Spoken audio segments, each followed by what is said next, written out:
We live in an era of infringing judicial fascism, where the powers of the presidency and Congress are being usurped by courts. Nobody in their right mind, nobody with a minimum of a 5th grade education, could read the Constitution or Declaration of Independence and arrive at any other conclusion than this is a theistic document. A plain reading to a person of average intelligence would say the people who wrote this, their intention was that our models of democracy are based on biblical principles and the presupposition of a supreme being. Amen. Somebody with a 5th grade education. But now, people who went to Harvard Law School say, no, you can't do that. It's un-American. The overwhelming majority of people in the 1960s wanted prayer in the schools.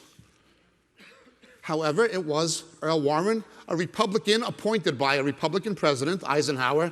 His Supreme Court outlawed it. A Republican. Then there was another Republican Supreme Court justice, Warren Burger, appointed by a Republican, Richard Nixon. Roe versus Wade. Jane Roe, not her real name, is now a born-again Christian and admits the whole thing was a setup. It was not even a legal decision made on the merits of medical science or obstetrics. Purely an argument on right of privacy, without any reference to the embryological realities. Again, a Republican. Now, we have Sandra Day O'Connor, recently retired from the Supreme Court, appointed by Ronald Reagan, another Republican. She wrote the decision you have to remove the 10 Commandments from the judicial building in Alabama, despite the fact that nearly 80% of the American public wanted it there in every poll taken. Forget about democracy, it's going. Forget about identifying either being a Democrat or a Republican with being a Christian. I will pray for whoever gets elected, but that's nothing to do with my faith. We will be hated by all nations for his name's sake. Now that this nation has departed from its biblical heritage, democracy and the freedom it has engendered is going out the window quickly. We have to realize that. And so we begin. I'll take you back to 1983. Suicide attacks in Lebanon, killing 281 American Marines. They were on their way by helicopter to where I was standing at Rambam Medical Center in Haifa, Israel, extremely experienced in battle trauma, probably the hospital most experienced in battle trauma anywhere in the world at that time because of the previous Lebanese war. And I was standing there, and there were people who worked there, some of them believers, waiting for these American Marines to be medevaced from Lebanon. Imagine your son, an American Marine, 20 minutes from an operating table in Israel. But so as not to offend Saudi Arabia, the Reagan White House orders those Marines medevac to Wiesbaden, Germany, and your son arrives DOA when his life could have been saved had he been brought to Israel, because you can't offend the Saudi Arabians. Don't tell me about being a Democrat or Republican.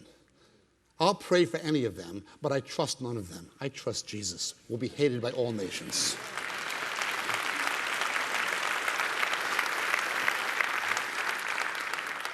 I watched our own government kill our own Marines. I stood there. But let's continue.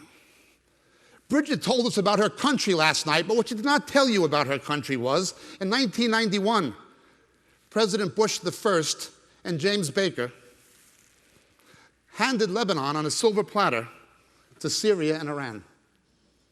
Handed it on a silver platter. Israel evacuated, and that same land was used to attack Israel again. They created a terrorist enclave in Lebanon that perpetrated genocidal atrocity against Christians and continued the jihad against Israel. That was land for peace. Then Bush Jr. and his Condoleezza Rice pressured Israel to withdraw unilaterally from Gaza without a peace treaty. No peace treaty, just leave. The next day, Qesem and Katyusha rockets being fired at Sderot on the outskirts of Tel Aviv. What is their response? Yesterday, now give them some more land. Now give the Muslims some more land for peace. You understand what's happening here? This is not just the betrayal of America. It's not just the betrayal of Israel.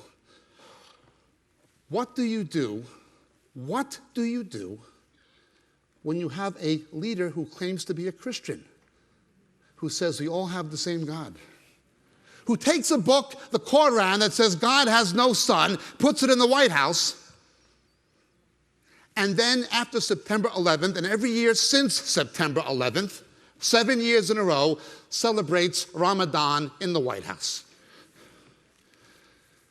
But that's only politics. These are only politicians. The politics of oil. In November, a young woman, aged 19, who had been gang raped by 21 Muslim men in Saudi Arabia, was sentenced to 90 lashes.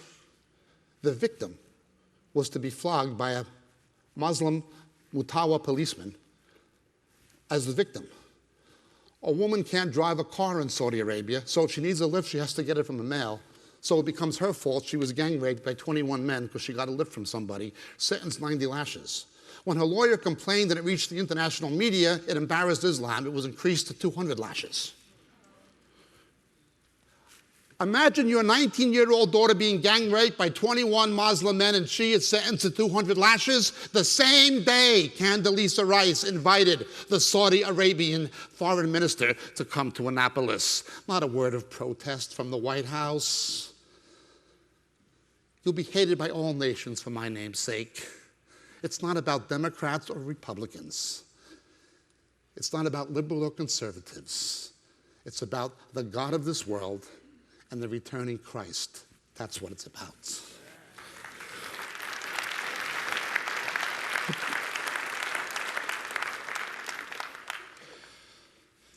These things are not new, but let's understand what's happening. Bearing the cross, flogged and deported. As we speak, the United States government, as I've said before here in California, last year, the American State Department, Condoleezza Rice, gave 10,000 visas to Saudi Arabian Wahhabists to come into the United States. These are Wahhabists. They're radical. Funding the construction of Islamic institutions, madrasas, mosques all over America. You cannot build one church in Saudi Arabia. Yes, a Koran in the White House, but you will not find the New Testament in the royal palace of Riyadh.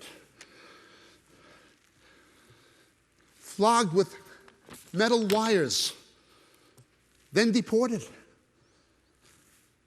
Yet, the CAIR, the Council of American Islamic Relations, if you even utter one word in the press about Islamic persecution, they call you an Islamophobe. This is ignored.